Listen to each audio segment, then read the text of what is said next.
So no screaming, racial epithets or anything. So you hear that, Lana? She went, huh? But I'm Jason, by the way, and that over there, that's Jacob. Hello. Hi, I'm Abby. Nice to meet you guys. How are you doing? Doing good. Doing well. Nice to meet you as well. Yeah. How did we get connected? Was it through Neil Rubenstein that you guys had on your podcast? Yes. Yeah. Oh, okay. All right, cool. Neil, man. I love that guy. He's awesome. Yeah, I saw you. He announced, he does his, weekly road date Facebook post or whatever. And I saw your name on there, and I was like, I think I know her from somewhere, so I sent you an email. No, thank you. That's so fun. Let me just make sure that the feed is good before we begin. And the podcast is pretty simple. I mean, it's not really an interview style show. We just sort of talk about whatever. It's conversational style is what we like to do around here. Awesome. Yeah, no, that sounds good. Awesome. And then what's the, is it just chit-chat, or is there, a shtick that you generally are trying to achieve? We just try to talk about whatever, as long as, we try to be funny. Right. That's the pressure. Yes. I know that game too well, yeah. No pressure if it's not funny, though. No, that's fine. That's fine. We used to, when I used to do one back in the day, we used to tell guests when they came on, do not try to be funny. That is don't do that. As soon as you try to do that, it's going to fail. Just be yourself and be normal, and do not try to be funny. And I'm going to go ahead and start the show. We do have some music that you're not going to hear, and I can't figure out why. So it'll be about 15 seconds of silence, and then we'll come in and we'll introduce you, and we'll get the show started. Awesome. All right, so here we go in 3, 2, 1.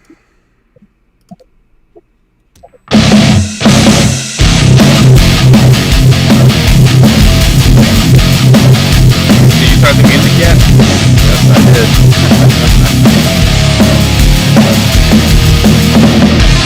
Ooh, that music can only mean one thing, and it's time for the OpenMicersPodcast. My name is Jason Robbins. And I'm family joining you from the road. Jacob is frozen there for a second, but he's here. He's bad at time management. And that's just how we go here. So, Jacob, do you want to introduce our guest, or should I do it? Because you're in the middle of nowhere. Am I back from unfrozen? Am I back in the timeline? Yeah, you're back in now. All right, cool. Yeah, man. Our guest tonight is a very funny New York-based comic. She frequents a lot of the great clubs over there, including The Stand, Gotham Comedy Live, that sort of thing. You guys give a big warm welcome to Abby Washuta, everybody. How you doing, Abby? Woo! Yay! Good. How are you guys? Thanks for having me. Oh, no problem. So normally we have Jacob in his home studio, which normally looks like a bombed out basement in Kuwait or somewhere. But he's in his car right now, and he's a little laggy because he's probably out in the middle of nowhere, Mississippi, right now. And his internet's probably not the greatest. So let's just start. Let's talk about you, Abby. So I like to ask the normal questions up front, like how did you get into comedy, and how long have you been in comedy? I have been doing it for I guess 7 or 8 years. I think between the pandemic and then also I took a break for cancer this past year. It's hard to know, you know what I mean? And comedians always want to be so specific about it and so precious. When you meet even new comics now, they're 5 years, but 2 of the years are pandemic, so it counts, but it doesn't count. I don't know what to say. So 7 to 8 years, depending on what we're counting. And I always wanted to do it for my whole life.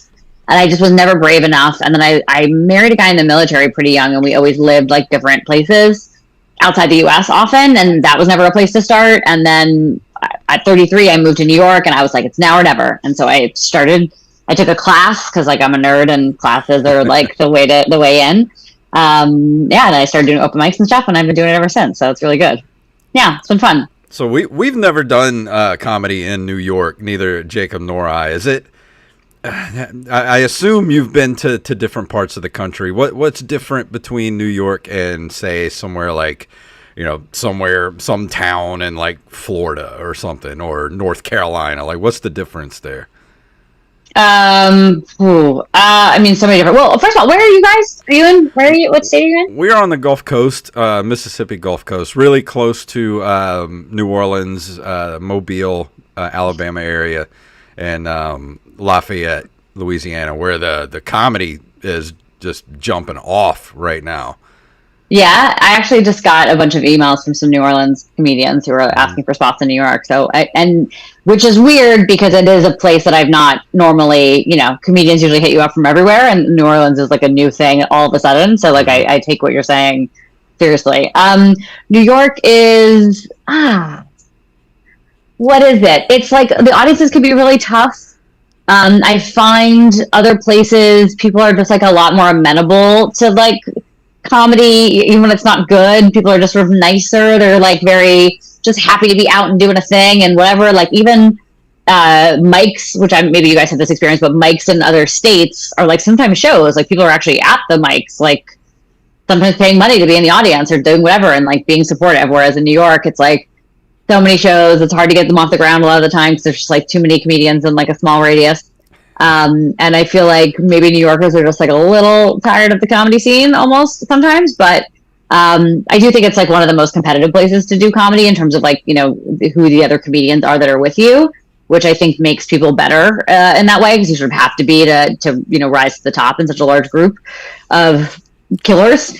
See, I imagine that New York is probably like New Yorkers are way harder to please than say a smaller town. Yeah, they're harder to please, and they're more just like naturally rude, I guess, a little. So like, if they're not pleased, they're not going to be like, "Oh, bless your heart, we're clapping anyway." Like, you're not getting that. You don't really get that down here. I mean, no. We've had some horror stories between me and Jake. I got the worst heckling of my life in Pensacola, Florida, to the point where I almost quit comedy. Like, it was bad. Oh God, what happened?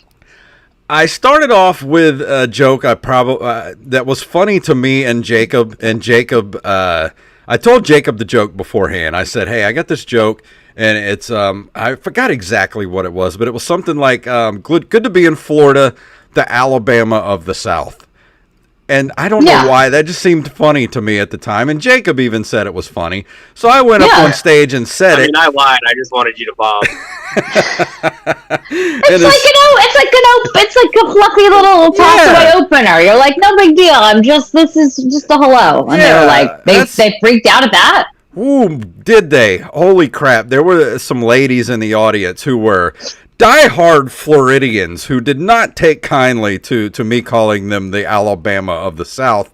And they proceeded to heckle me to death for the next 5 minutes, to the point where I was pretty suicidal for about 3 days afterwards. Sorry. Yeah, comedy. And like probably a quarter of the time I get up, I'm like, why do we do this? We should quit. This is terrible. Why does anyone do this job? That's the thing. Really bad. You can get heckled 2 or 3 times in a row to where you're ready to quit, but then you have that one show that just clicks, and the crowd's into it. They're getting every joke, and you're like, this is why I do it right here. Yep, totally. Yeah. No, I thank God for those. It's like I was like a psych major undergrad, and there's like this idea of like certain kinds of learning, and the best way to train an animal is not to reward them each time they do a thing, but to have it be sort of intermittent, and that reward system is even better. And I feel like that's comedy to a T. Just like 4 or 5 fails in a row, and you're like, one good one, I'm still going. Yeah. So and open micers are closer to animals than they are people too, so that works out. That's true. How long have you guys been doing it? Oof. Actually, me and Jacob started at the same. We did our first on stage 5-minute set on the same night in the same place. Wow! It was for 30 seconds apart. Yeah. Yeah, we didn't know each other at the time, and we were both pretty bad. I was probably worse than Jacob was. Everybody's bad at the beginning. Well, they gave Jacob a little more leeway because Jacob was literally 15 at the time. I was 17, So, he's like a 17-year-old kid trying to do comedy. They were a little more amenable to him. I got a little more just blank stares than Jacob. At least Jacob got some pity laughs because he was so young. But then we went I don't even know if we met that night. Did we even meet at that night, Jacob? Do you remember? No, I purposely didn't talk to you because your comedy was so bad that I didn't want to associate with you. But then we met I took like another year to kind of write another 5-minute set because I love doing it, but I realized that I was not good at it. So I went home and started actually trying to write jokes for stand-up, and we kind of. Well, what did you feel like you had been doing before that? Were you just going to get on stage and like riff, and then you were like, oh shit, this is like I gotta not riff. Beforehand, I've always been a writer. I've been a writer my whole life. I've had stuff published. I wrote a movie.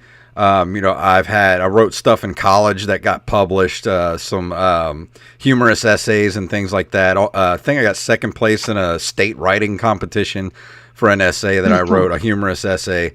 So I've always written comedy, but never in like a stand-up format. Like it's a complete different beast writing for a humorous story, than it is to like actually write jokes. So I took that year to go and say, hey, how do I really construct a joke? And I just watched a lot of stand-up, watched my favorites growing up, like George Carlin and people like that, and just watching a lot of stand-up. So when I came back, I was a little bit better, and I was a little more prepared for being able to tell a joke on stage. And then me and Jacob actually met in person at this place that was doing the only place around here that was doing comedy on a weekly basis. Like every Monday night, it was an open mic at this place called the Wayward Kraken. And all the comedians in the area were coming to this open mic, and we were all meeting each other, and we would stay afterwards and like write together and, throw ideas at one another. And we all became like this little community. And that's when me and Jacob started to become friends at that point, if that's how Jacob remembers it. Yeah, I mean, pretty much. So I had thought it was you and Wally that I had met that night, because this was 2 years later, and the whole night was blurry and whatever. And I remember introducing myself to you guys again, and realizing that you didn't remember me, and you're like, oh shit, you were that fucking kid that one night like 2 years ago? That was you? When we had already become friends for like months. So like, yeah, that was. I thought you knew that fucking time that was me. That's how memorable you were, Jacob. You were just completely forgettable. Well, what it was is that my comedy at that time was so bad. You're like, there's no way you were that kid that was really good that one night. So what about you, Abby? Like, what is the absolute worst heckling you ever got? I got in a physical fight with a lady. Yeah.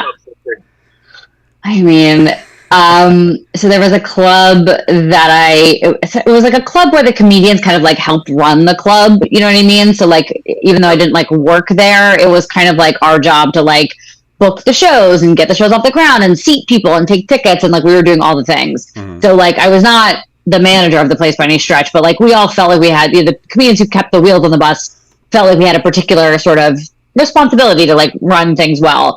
And it was like a night where these like this crazy like group of three in the back were like so fucking drunk, they were ruining everybody's, just set after set was just like destroyed by these people being so crazy. And it was like also making the people in the audience who had paid to see the show also have a bad time. And it was the sort of thing where like usually like these are strong comedians who can kind of come back at you, but they were just so frustrated. It was just like a comedian after comedian was just like coming out of the room being like, this fucking play, like I'm done, like walking up the stage early. And I went in there and then it was my turn to get up, and I was trying to like, I'm like, I'm gonna be okay, I'm gonna like be really nice to them, I'm gonna like figure something out.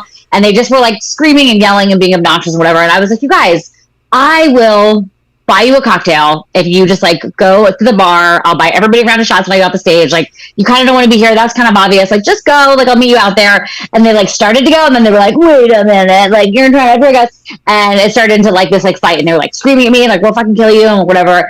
And I do not know what possessed me to do this, but I like wanted them to leave and they would not leave, and I didn't know what I would do. So I like got off the stage and I walk over to their table. Like, what the fuck am I gonna do? It's like it's like this big guy and two girls, and I'm like, and now I'm at a loss. Like, am I gonna fight them? And so both their cell phones are on the table. So I grab their cell phones and I just like scurry out of the room because I'm like, anyone is following their cell phone wherever it goes. So I scurry out of the room, and then when I do that, like there's like dudes out there and they like carry the guys away and they're like, and they leave and they yell, cops, whatever.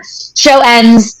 And then I'm like cleaning up, and they come back, and they like I was like standing kind of in front of the stage, like reorganizing it at like a table, and the girl just like pushed me, but the stage was behind me, so it was like one of those like cartoon like it was like behind me. I fell down, and she was like gonna go to like punch me, and then like another comedian came and like it was just like such a scuffle. But like the second show was like already coming in. They were like, "Is this part of it? Like what is?" I was like, "Oh my god, how's this my life?" And then I was like afraid to leave the building because I thought they were going to be outside like waiting for me.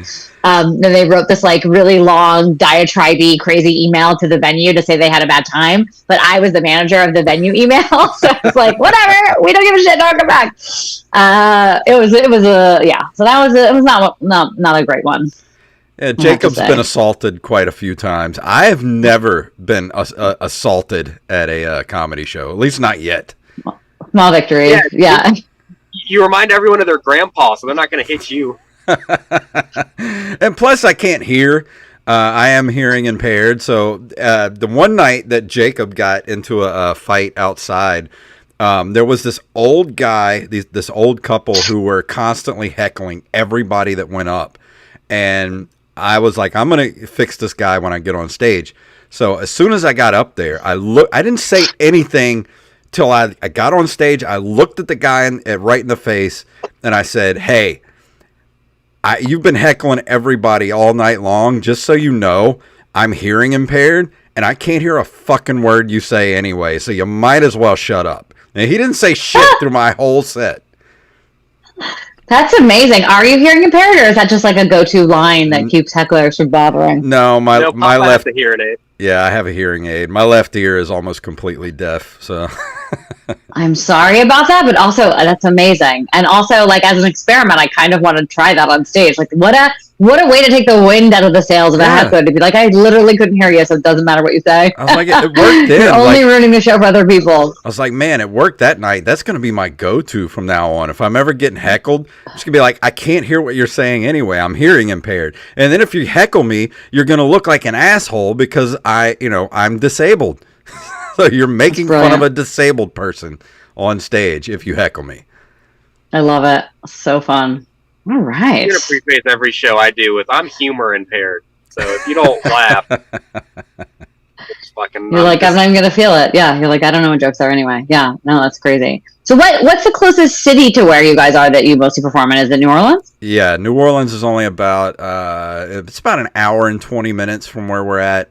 Mobile's about 45 minutes away. It's not as big of a scene, but it's one of those scenes that keeps coming and going. Like it'll get real big for a bit, then it'll go away for a bit, then it's starting to come back again. So Mobile's a really good place to do comedy when it's going. Is there like a good venue there, or is it sort of like bar shows that kind of pop up and go away? Or there's a lot of bar. Venue there that's kind of a bar and kind of a club at the same time called the Alabama Music Box. Mm-hmm. That's where a lot of the bigger names go to, and you can fit quite a few people in there. I opened for Mick Foley there, and he got like 250 people into that building. So when it's good, it's good. And then I did a show with Daniel Van Kirk there, and there was like 5 people that bought tickets. So it's like, it's one of those where like it could be really either way. Yeah, it could be hit or miss. We're actually doing a show there this Sunday. Do you? What's the name of the place where we're performing at, Jacob? This Sunday? Yeah. It's Doc's Hop Shop. Doc's Hop Shop? That sounds adorable and delicious. They sell hops. What, like beer? Beer hops? Like, what are you talking about? No, dude, they sell pogo sticks. What do you think? Hey, I'm down for that. And be a pogo sticking all night. It'd be fun. That's really what bars are missing is beer and pogo sticks. Yeah.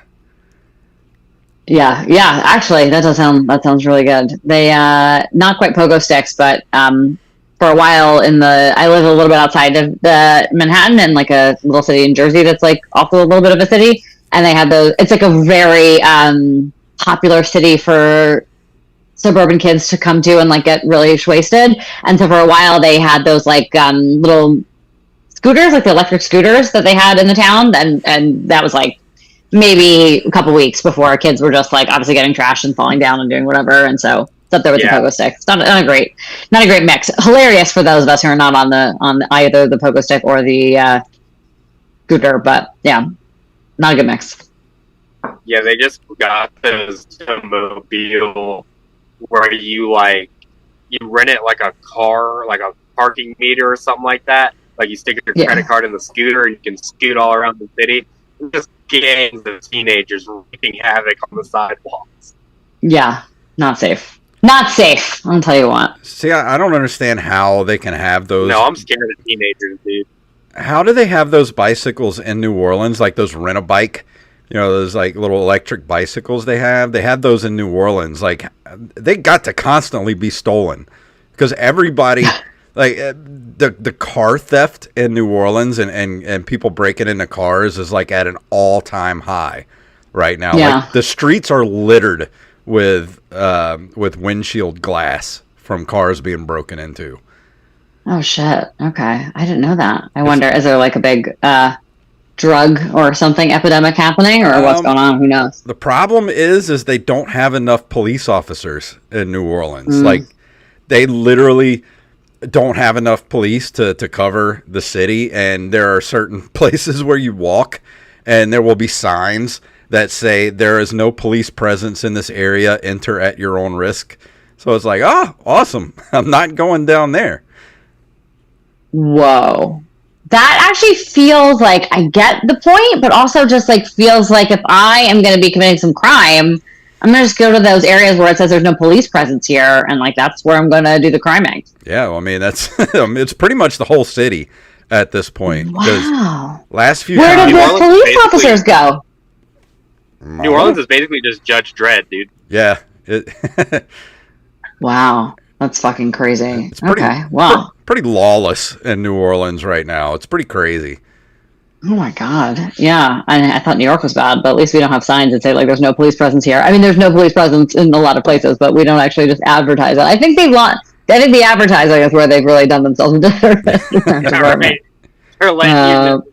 They're like, attention, you can break the law here. No one will know. Also, no cameras. Come on down. Yeah. That was like the least useful sign. If you park your car too long, I guarantee there'll be a boot on it. Yeah. Could you, I'd love to be in like the town hall meeting or whatever where the people decided, you know what we need to do here? We need to advertise that there's no law enforcement. Let's get these signs printed up. Well, I'm sure in a lot of those places too, like the people that live in those neighborhoods are armed to the teeth. So if you try to rob them, you will get your face blown off by a gun of some type. USA. Yeah. I mean, it's New Orleans. Everybody has a gun in New Orleans. Oh, yeah. You're issued one when you enter the city. I know has a piece or is a convicted felon. Yeah. Every single one. Oh my, like those are the only two options. Yeah. And so I know one is convicted felon and has guns. Oh my God. Yeah, there's a little bit of Venn diagram going on in there. That's my Venn diagram. Well, like I said, they issue you one. As soon as you cross the city line, they just hand you a gun. They're like, here, be safe. Have fun. Are you guys from that area originally, both of you? From the same place? No, we just grown up near it, not in it. Yeah. Okay. We've just heard the stories. It's like in The Lion King when he's showing Simba the Pride Lands. Yeah. All this is your kingdom. Yeah. Yeah. I love it.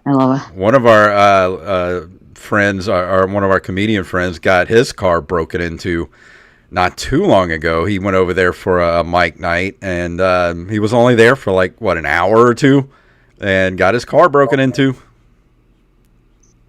Because they're breaking into the cars. Are they stealing the cars, or are they just taking stuff out of the cars? Because I feel like stealing cars is so like, where do you go with a car anymore? It's like everything's got like tracking on it. It's like I don't know. What I've heard is they're breaking into cars looking for weapons.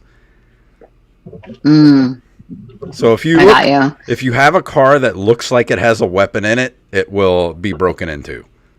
Oh, I used to living in like some other countries where, you know, crime was like a big issue.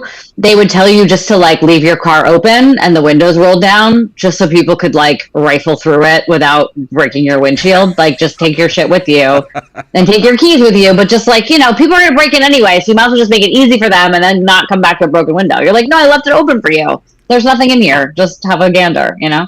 Well, see, my car is such a piece of crap. Like, I would actually be happy if it got stolen. So, I'll take it to New Orleans right now and just leave the keys on top of it and be like, whoever wants to take it, please. You're like, somebody take this vehicle. Yeah, you leave it in one of those signs, no police presence signs areas. I think that'd be a good idea. Good to go. Just put that on one of your back windshields. Jacob, are you still driving? Like, how far away from home are you? All right, well, I'll tell the story when I get on Wi-Fi, but yeah, we're almost home. We're still on. You're making like an uncomfortable amount of eye contact with the camera, which doesn't seem like it's in the same direction as the windshield. What do you mean? Like the road? Like you just seem like you're not looking at the road. Are you driving or are you passaging? No, I'm passaging. This is the driver. Oh, all right. Hello. Okay, that feels a lot better now. I thought you were driving, and I was like, this is a lot of eye contact. It wouldn't be the first illegal thing that's happened on this show. I mean, we've had drug deals go down on this show before with one of our guests. Yeah, oh my God. Wild. It even someone ordered Sonic while they were on the podcast with us. Love Sonic. There's no Sonic up here. That really? was I lived in.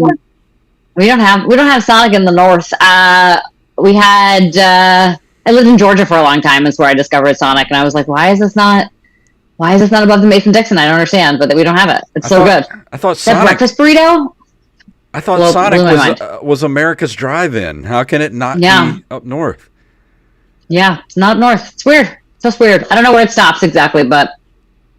Not north. Well, do you guys have an equivalent of it? You know how like you have up there it's White Castle and down here it's Crystal. Do you have that sort of thing? No, we have nothing that's like a Sonic. It's original. I mean, maybe I was like, maybe they're like just slowly branching out, but no, it's been too long. It's been like at least 15 years since I discovered a Sonic, and there's none up here. I almost want to like look at the Sonic.com now and be like, I bet some internet person has been like, why are there no Sonics in the north? And someone's going to tell us. I mean, there's got to be at least one in New Jersey, not far from you. At least. There's got to be at least one. I don't know. I feel like y'all are overestimating Sonic. I mean, Sonic is not like prime quality beef. You know what I'm saying? There's actually a website that will tell you the number of Sonics in every state. Why the fuck does that exist, dude? I hate it here. I love it. I was wrong. There are some, but there's very few. And there are actually people being like, why are there no Sonics in New England? I love it. I love when people just like, yeah. So we're all crazy. And delicious.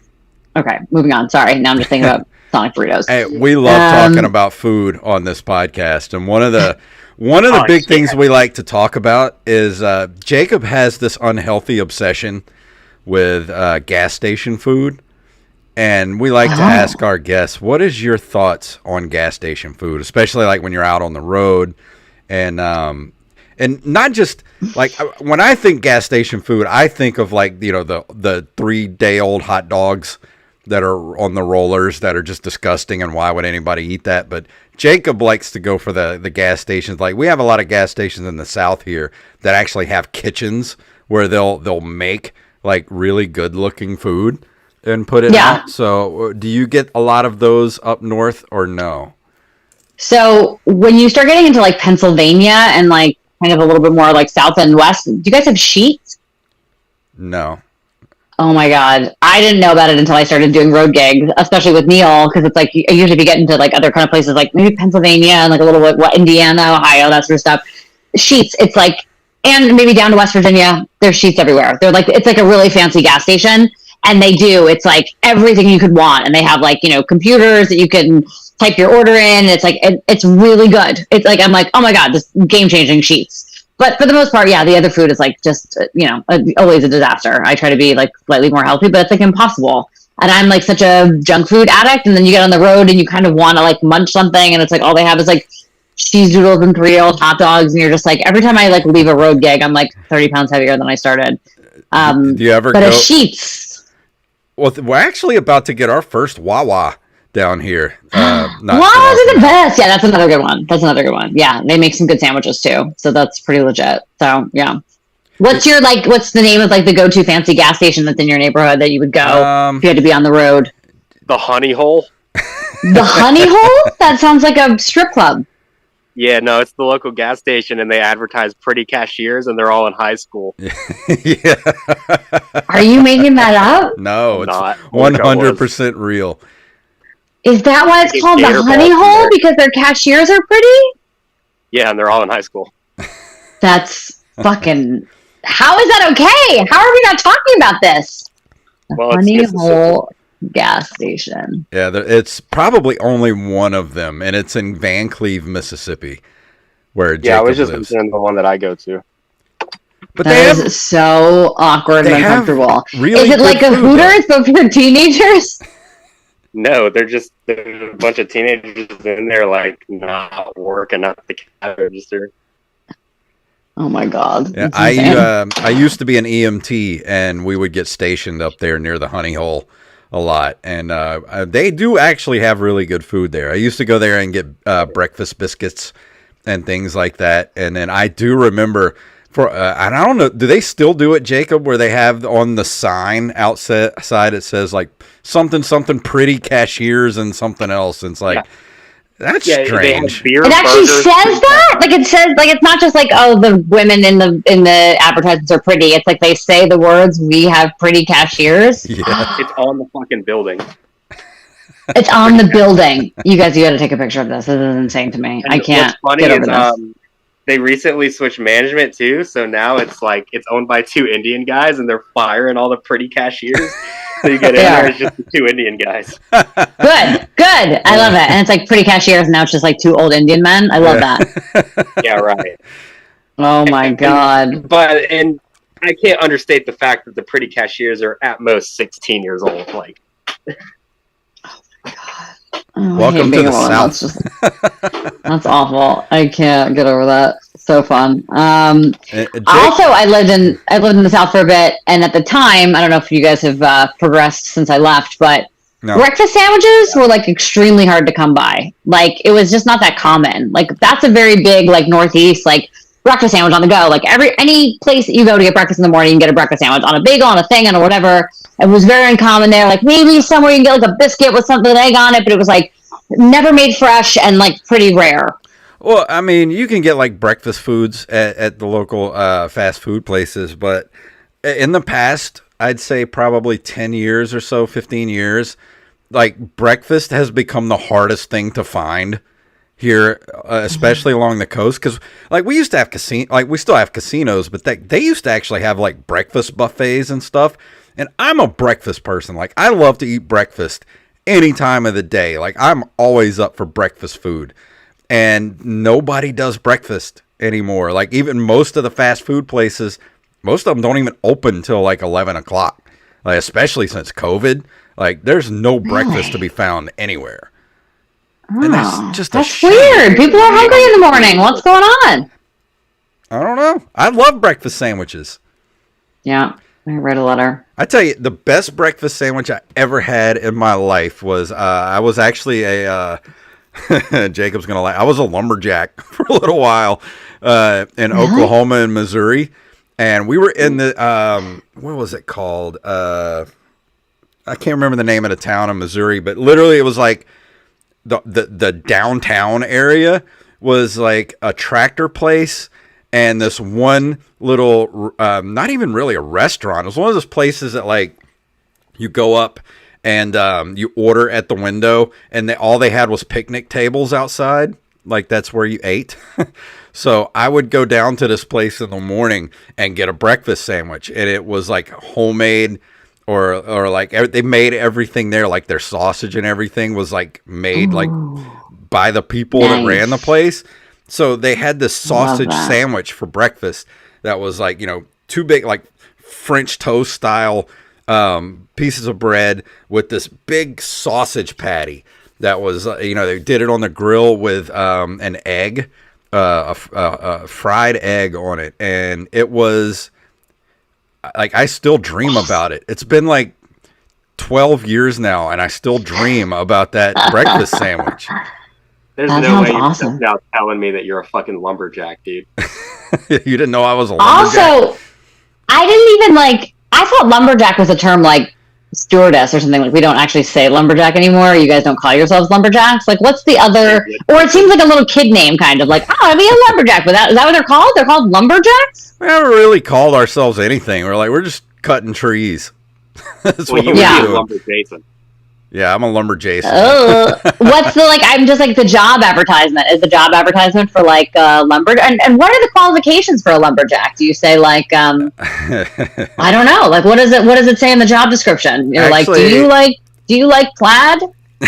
No, I at the time, it was actually the guy that owned the company is the guitar player that is in the band I'm in now. We've been in a band for like 15, 16 years now. And the guitar player, he owns a land clearing company. Like, that's how he makes his money and makes a ton of money. And he put on this bid to clear the power lines through Oklahoma and Missouri. And he hired me on to come on and basically help clear this areas of land for the power lines, and that's how I became a lumberjack for a small amount of time. Is it good money? Actually, seems like it would be. It is, but it's like way too much for me. I didn't last very long. I only lasted like 2 months. Are you talking about your ex-wife? I missed something.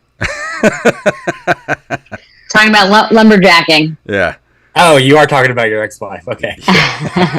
Just making sure. Hey, I'm back, guys. I'm back into my undisclosed podcasting location. I love it. Yes. Very nice. Can I explain to you guys why I was... Go ahead. Oh, go ahead, yeah. No, go ahead.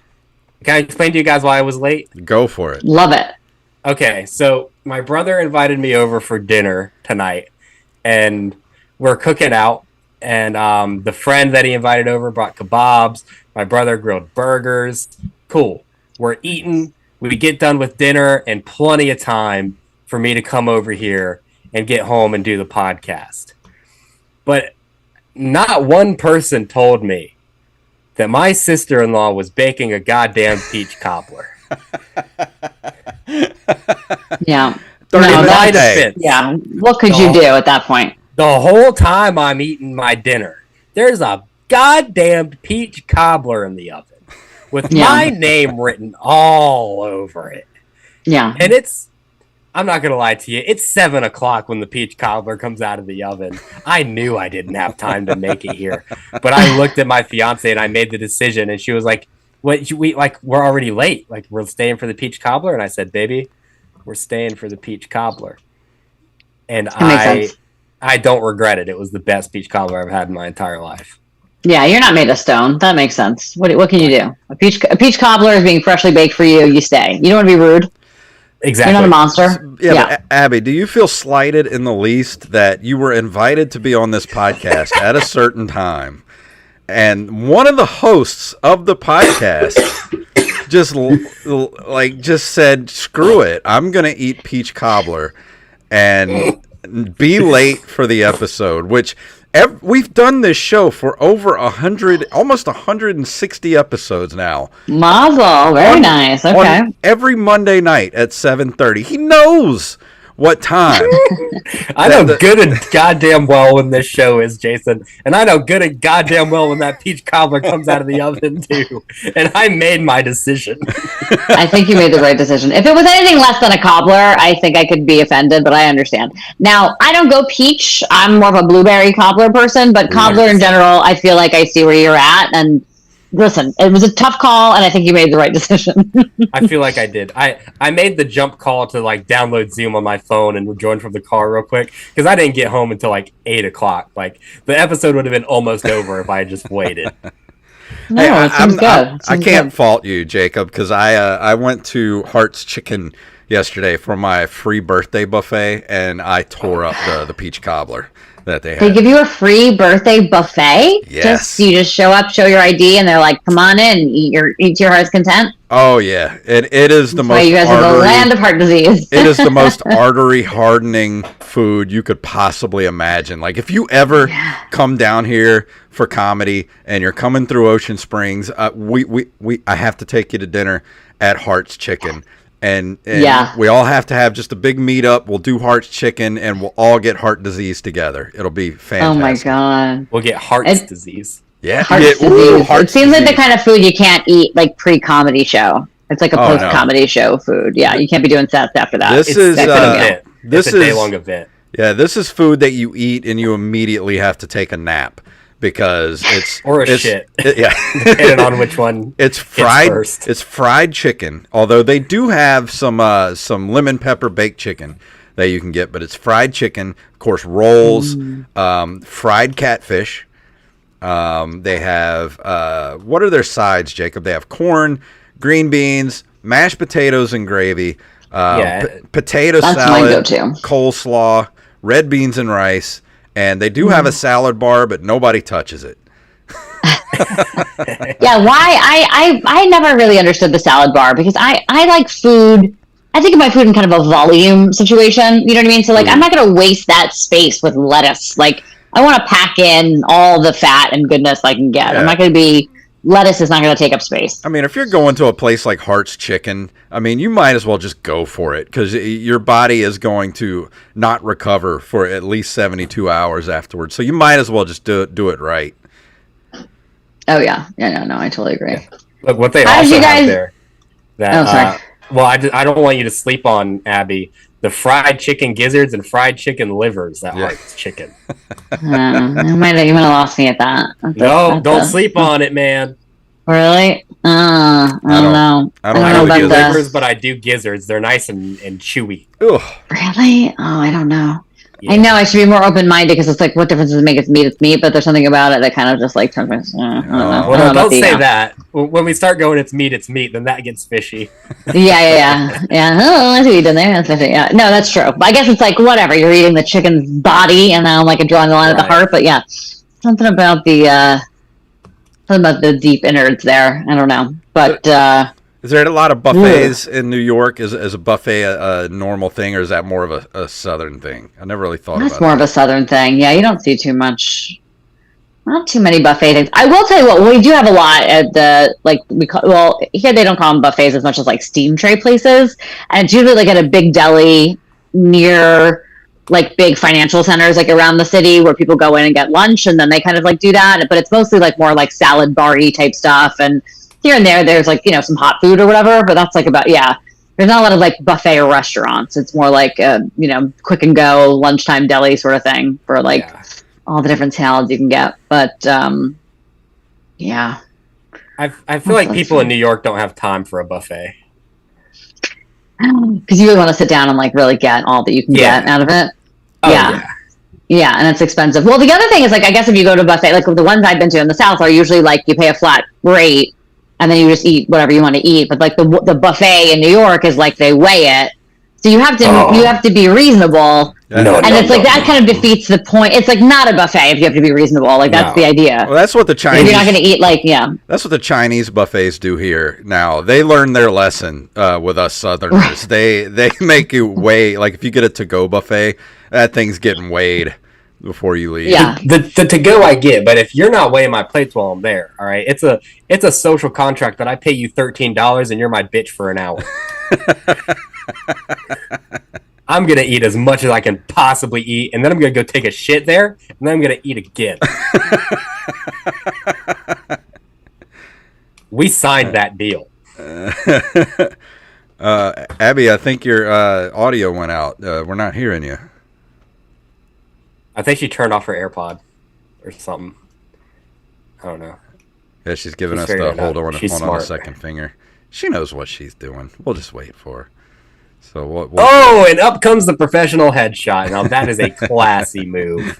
That's a class act She's like, move. fuck these motherfuckers and their goddamn peach cobbler, making me. Dude, I'm telling you though, that was the best peach cobbler I've ever ate in my entire life. I'm not lying. Did you get ice cream with it? Because that's the only way to really enjoy it. Daddy, did I? I put some vanilla bean ice cream over the top of that thing, and it got nice and melty because it was hot out the oven. It's soaked in there. That's the good stuff. Oh yeah, dude. I mean, it was well worth it. I knew what I did. I like a good blackberry cobbler myself. I'll cobbler it up, man. Offer me any type of cobbler, and then, you know, I'll make it look like a brick road. We're cobbling all up the street. You know what I'm saying? Well, I hope she comes back soon. We don't have too much Nah, time she's left. leaving. She doesn't like this anymore. Can you guys hear me? Yeah, we can hear you. Yes, we can. That was so weird because I could still hear you and it wasn't telling me I was muted. I don't know. These headphones are new, so I like touched something and I'm like, I don't know what's going on. I like balled out on a pair of like fancier earpods and I can't operate them, obviously. I'm like, what's the mute button? Anyway, I'm my mother. I'm like, hello? Can you guys hear me? I would buy fancy earbuds, but I'm so hard on them, I would break them within the first day. Dude, I felt so bad. My manager at my last job gave me an extra pair of AirPods that she had, and then the next day I was walking through like those like heavy plastic like blinds or whatever that are in like the back of some restaurants. I was walking through those and it knocked them out of my ears and broke them the very next day. And I had to pretend that I was like, I still had them and I was like enjoying them at work. So I would have just nothing in my ears and I'd be like, yeah, listening to music, real good. Thanks, boss. So good. Yeah. No, they're also being like, I wanted the wire. Like, I actually didn't want to get these because the ones I had before were wireless, but they were connected with a little string. And then they like kind of like connected with a magnet around my neck because I'm not responsible. I keep taking them out, and it's like, you don't have anywhere to put them. I'm a woman. I don't always have pockets, and I'm just like, I don't know how long this is going to last, but I'm taking a risk. The downside of the AirPod is that you see someone with an AirPod, and they're still approachable because they'll keep the AirPods in the ear while they're not doing anything on them, so people can think they're like, oh, I can still approach this person and do whatever. But with the string, I don't want to be fucked with. You see this whole setup I got going on. I don't have time for you. Yeah. Yeah, or like I like on an airplane to wear like my big like headset ones because you're like, nobody talk to me. I also used to do that when I was living with my mother to be like, it's not time to communicate, and she'd be like, Abby, just one. And I'd be like, what? So I want to see if you want an orange. I'm like, I'm 35 years old. I need a fucking orange. I don't need you to interrupt me about it. I imagine it's got to be worse for you as a female too, like people wanting to talk to you and always bugging you, even though you have your headphones in. Like, as guys, nobody wants to talk to us, so we don't have to worry about that. I'll gladly take a headphone out if someone wants to talk to me. Like, holy shit, somebody wants to talk to me? I know, right? Well, I do feel like no one talks to each other really anymore anyway, because everything's just like everyone's on their phones. Like, I used to really love like making those little like airport bar connections. Like, you sit down, you make a best friend for like an hour, and then you're like, oh, yeah, whatever. And I feel like that the opportunity's gone now because everyone's just like in their phones scrolling. I'm not to be like I'm such an old lady, but I kind of am. I miss the human interaction a little bit. Yeah, but then if you're that person that wants to talk to people, then you get looked at as the psychopath. Yeah. I'm like looking around, like, is anyone want to say words to me? They're like, don't fucking, yeah. And everyone's like, you came unprepared. Your phone's dead. Yeah. I see what you did. I'm like, that's it, bitches. Someone's going to talk to me. It doesn't work. So we're approaching to the end of the episode. What stuff you got coming up that you want to throw out there for the people? Well, so Neil Rubenstein, I'm like doing a plug for him since I'm opening for him on Thursday this week. He's doing his hour special, so we're doing that. He's filming that, which is exciting. I'm doing opening him for a little bit, and right now I'm just doing a lot of stuff in the New York, New Jersey, Pennsylvania area, and then I think I'm gonna do probably Georgia and like come on down Florida and stuff like that. Probably over the summer and then into the fall. I haven't thought about like New Orleans and stuff. And now that you guys are saying it's dangerous there, I'm like, maybe not, but also like maybe. Well, I mean, like if you don't have a cool place to car, come do comedy, you know? if you don't have a car, you don't have to worry about it, really. Just And if you stay out of the the unmonitored police areas, I guess you're mostly okay. So I have to bring a weapon, it sounds like. Yeah, New Orleans comedy isn't popping off that much, but if you go up to Lafayette, which is like an extra 2 hours, they have like they have like a really good stuff going on up there. So I'd go to Lafayette. Oh, nice. Okay. All right. Awesome. Or coming to you guys or whatever. Do you guys make it up to New York very often or at all? Or I've been planning on it because I have friends that live up there, but every time I turn around, my car keeps breaking down, and I have to flop down $1,000 every time it goes to shit. So hopefully I will be up that way within the next. Yeah, no, I hear you. You just gotta drive that car till it falls into the sea. Cars are so expensive now. You can't you can't get a new one. That's it. You might as well put $25,000 in that car. You still save money and getting even a new used one. It's crazy. Within the past year, I've had to have the air conditioner fixed, which that was like $800. Then my battery went out. That was $200. Then my radiator blew. That was $1,600. And then this last Friday, my alternator went out. So that was $1,000. So in the last 9 months, I've put over $4,000 into fixing my car. Yeah. Is it old? It's a 2011. Okay, it's hanging in there. Yeah, but that's a lot of good work that you did to it. So maybe you'll get another even bunch of years out of it now. I hope God willing, right? Everything's new on it at this point. I mean, other than the outer shell, everything interior is new. It's been rebuilt start to finish. Oh my god, it's so fun. Yeah, well, if you guys come to New York, obviously, holler. Be fun. Absolutely. And we have some places here on the coast that if you want to stop by too, there's some places here on the coast. We do Tuesday nights, there's this place we do open mic called the Juke Joint, and then on the weekends, usually we have some traveling, sort of mid-level comedians that'll swing through and do some shows there, like on Friday and Saturday night. So it's a pretty decent place to do. Oh, so fun! Yeah, no, I'd love to do that. Yeah, that would be really cool. So that'd be a good spot. Now I know 2 people, so I can be like, "Hello, I'd like to come." And then we'll go to Heart's Chicken. We'll have too much food, and we'll poop our pants, and it'll be delightful. Yeah, and I'll make you try chicken. Sounds like a date. Okay. We're talking to Mo Alexander about barbecue, and we told him there's this barbecue place in downtown Ocean Springs that it's called Pleasant's Used Tires and Barbecue. You can go there, get the barbecue while you're getting used tires put on your car. That's amazing. Is it such good barbecue? No. It's okay. No. I mean, it's not I bad. feel like it had the ability to be amazing because it's a little hole in the wall, but it's also your tire. Yeah, but no, it's not. Used tires and barbecue. From what I hear, a few years ago it was good, but it's literally the longest running business in downtown Ocean Springs. It's been there for so many years that I guess the food's gone downhill because they've just been doing it for so long. Man, it's just such a weird place because in downtown Ocean Springs, it's they're trying really hard to maintain this little coastal upscale community where they have upscale clothes places and little boutiques, and then they have the bars and stuff down there, and the people are kind of hoity-toity, upscale expensive restaurants and stuff down there. And then you have Pleasant's Barbecue, which is it's this place held together by spit and chicken wire, almost literally. Is it the same guy who's just fixing your tire? It's and then just goes and works on your chicken and serves you food. You're I love it. Yeah. Yeah. He just changes his hat. He's and here's the food. Yeah. Yeah. Mr. Pleasant is the grill master, and Mr. Pleasant puts tires on your car.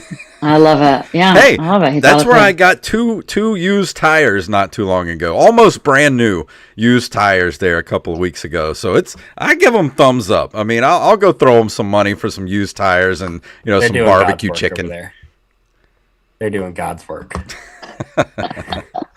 So many weird places here. It's an experience to come here to the Gulf Coast because I know you're from up north, and I know you think people think they see Mississippi and they think one thing. They think everybody here is wearing overalls and walking around barefoot. But that's north of I-10. South of I-10, we're at least, where are we at, Jacob? At least 1950, 1960, somewhere around there. Yeah, if supper's not cooked right, she's getting a black eye. You know what I'm saying? Like, it's still that kind of energy down here. I don't know. You can openly fly a Confederate flag and you'll get a few hell yeah brothers. Like that's where we're at down here. Yeah, war was a long time ago. People are they're hanging on. They still like it though. They're into it. That's their shit. I would love. That's literally my cousins. Like that's literally my fucking family. That's like that. Yeah, I actually haven't performed in too many like red states, or if I have, it ends up being some kind of like, I don't know, like a little respite in the red state of like, or even like the people who have booked me, it's like, some of their bluer friends or whatever. And so I don't do like a ton of like political humor or whatever, but I do just do stuff that like thinking about it. I don't know if they would love me down there. I'm like, I gotta mix it up a little bit. They're like, first of all, who's this woman talking? Who let her? Right? Women ain't funny. Yeah. I don't know. Yeah. I feel like working at the honey pot. I don't really. If you come down here to the Juke Joint in Ocean Springs, it's like a rough biker bar where the comedy that people do there, I feel like it's respected because the mentality of the people that own the bar. They're biker people. They're like, oh, you're gay? Hell yeah, brother! I'm into it. Let's fucking roll. Like they're just. Cool okay, all right, I like it. Yeah. Yeah, it's a different type of crowd that goes to places like, because even like the Juke Joint, it's considered downtown Ocean Springs, but it's still kind of on the outskirts. So it's a whole different type of crowd of people that go there. Like there's a mix of like hipsters and rock and roll people, but everybody sort of gels and gets along, and it's a really cool place to be. And I feel like if you were to come down here, like I feel like sometimes when I don't do political humor either, but I do have a couple of politically tinged jokes that are, left leaning. I tend to feel like they tend to do pretty good because there are people that are, not crazy here that are trying to maintain some semblance of sanity amongst the populace here. Got ya. That makes sense. Yeah. So fun. But Jacob, how'd you guys decide to do a podcast together? Because COVID hit and we needed something to do. Yeah, COVID hit and we thought we were going to be out of commission like everyone else. And then we were doing comedy shows 2 weeks after COVID hit. Oh, right, because you guys didn't have COVID down there. Yeah, they were like, whatever, get back to it. Yeah. I literally produced a roast battle during COVID that was, luckily no one got sick, but it was like we had to turn people away because of the fire code. Because oh my God, so many people wanted to see a live show. It was ridiculous. Yeah, that's wild. So you guys were not remotely shut down? No, for a week we were. Holy shit! So you had a completely different 2020 2020 experience. So for most of 2020 and into 2021, there was weeks long stretches where I didn't leave the house. That did not happen to you guys. You were just whatever, business as usual. I feel like we were shut down until Trump said Kung Flu. And everyone was like, Kung Flu! We can fucking get out of the house! He fucking said it! God. That was the thing. It was still weird because there were a lot of businesses that did shut down. But then you had some, places like Walmart that you could still go to. Even though they used to be 24 hours, but they were like, all right, we're only open from 7 to 9 now or whatever. And I don't know. I still wore masks everywhere I went. And, you would walk into Walmart and I'm the only one wearing a mask. I'm like, hey, I'm not getting sick. And I never got COVID. I got all 3 of my boosters. Never got it. Ever. Oh my God, they should put you in a lab and study you. That's crazy. I know. I was thinking that. I was thinking maybe they should go take my blood because apparently it's immune. Yeah, that's amazing. Yeah, I got so many shots and I have had it 4 or 5 times. Yeah, I had it 3 times all in the last year. Oh my God. Oh, that's crazy. Yeah. I skirted it for a while and then it was just oh, you forgot about me, motherfucker. Yeah. I'm back. Me and Jacob were making out the day he got it and I never got it. Yeah, I know. Never happened. Just wild. Oh my god, so crazy. I'm glad. I seriously don't know how I dodged it. I mean, there's no statistically, there's no way I should have gotten through that without getting it. But I don't know, just never did. Just wild. Because nobody here was adhering to any kind of like rules about it. They were just like they just didn't give a shit. Yeah, no, they did not care. My good portion of my family is like real Fox Newsy and very like Christian, and so they were sort of operating on like some like God's gonna save him type thing. And then Christmas, I guess it was like that first Christmas was like the end of 2020. They both, like my two aunts, like ended up in the hospital, like almost dead from it, and it's amazing that I was like, oh, so science now, like now that you need to go to the ER and like someone's got to like literally save you, you're like, oh, okay, now science. I'm like, so you didn't trust them before to get like to get the vaccine and do the thing and whatever. I thought God was going to save you, but like turns out, I'm like, you asked God a couple times and he didn't come through when you like couldn't breathe. You had to finally call 911 because God was not coming. It turned out, but they didn't change their mind about it. They're like, oh yeah, well that happened and medicine did save us, but still. I'm like, so the same people that you were like are trying to poison you are also the people you turned to save you when you were, They're just like, now's not the time, Abby. Exactly. And then the other thing is like so many people in my family were like into this thing about we're losing viewership. Just like people are like, oh my God, don't have this fucking dumb bitch from the north on here talking about COVID. But the thing that really amazed me about my family too is that they believed the vaccine could do so much. Like they believed it could like simultaneously like steal your soul. It could microchip you. It could like change your blood type. It could give you cancer, give you everything. And like the only thing you think it can't do is maybe lessen your chances of getting COVID. This magical vaccine is like so scientifically adept. It could like put like it could steal your soul, but they're like, yeah, the COVID thing, we don't think that can happen. But like, it could do all this other stuff. My favorite thing was there were people I know personally in my life that like I went to school with that I know personally were on Facebook, and they were calling the vaccine the mark of the beast, and to not get it because it was the coming apocalypse. And I'm just like, how are we as modern human beings still stupid? How are we just this stupid? Yep. I don't get it. Mark of the beast. That being said, this episode of Open Micers is brought to you by Johnson & Johnson. Johnson & Johnson, get your shots now. I got the Moderna. I got Moderna all mine. I don't even remember what I got, dude. I think I got like half of it, and then I got COVID, and I was like, well, this is a fucking bust. I'll just raw dog it.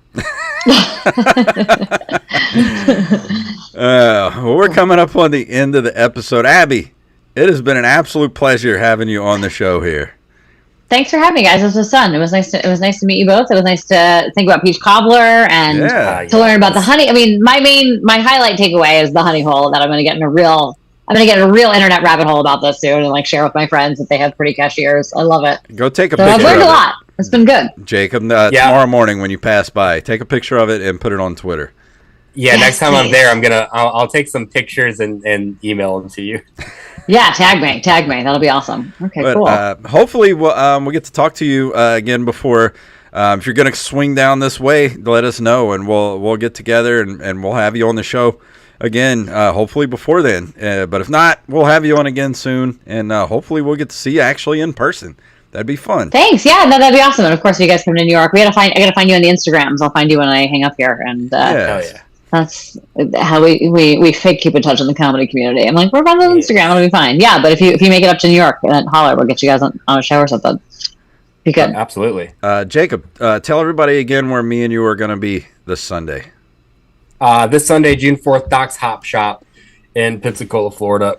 And then I actually have a show hosting for Mo Alexander yet again, June 9th in Ocean Springs, Mississippi at the Juke Joint. Mo Alexander returns. I will be hosting with Shep Kelly featuring. Tickets on sale now. Go to landmassentertainment.com to buy tickets. Are we going to be in Pensacola or Mobile? Pensacola. Oh, I thought we were in Mobile. Pensacola. All right. Well, that's a little further than I thought we were going to be. That's all right, though. That's all right. But yeah, let me play our music here. If you want to email us at openmicerspodcast@gmail.com. Where openmicers.com takes you to our website. Linktree/openmicerspodcast takes you to our Linktree. Takes you everywhere you need to go. And, of course, our Patreon. Patreon.com/ompodcast will help keep the show going and keep the lights on here. And we will see you guys next week. That Peach Cobbler is not settling right. Ooh. All right. Well, let me end the stream here. Thank you, everybody on YouTube watching this. Join us here again next week.